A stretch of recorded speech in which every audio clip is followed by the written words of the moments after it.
Hello everyone. My podcast is all about the Darwinian theory of evolution. I hope you enjoy. See ya. Hello everyone. Welcome to my vodcast. Today we are going to talk about Charles Darwin and his theory of evolution. But first we need to know who Charles Darwin was. Charles Robert Darwin was born on 12th of February 1809. He was an English naturalist, geologist and biologist, best known for his contributions to the science of evolution.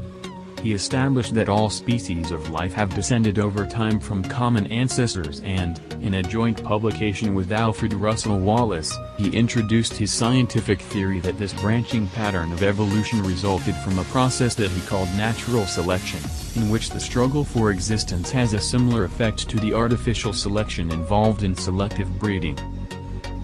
Darwin published his theory of evolution with compelling evidence in his 1859 book On the Origin of Species, overcoming scientific rejection of earlier concepts of transmutation of species. By the 1870s, the scientific community and much of the general public had accepted evolution as a fact.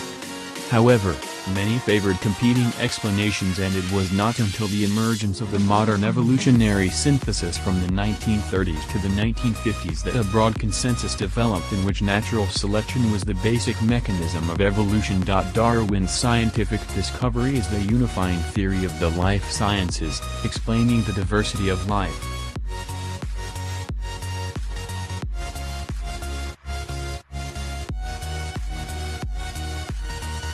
Darwin's theory of evolution is the widely held notion that all life is related and has descended from a common ancestor, the birds and the bananas, the fishes and the flowers, all related.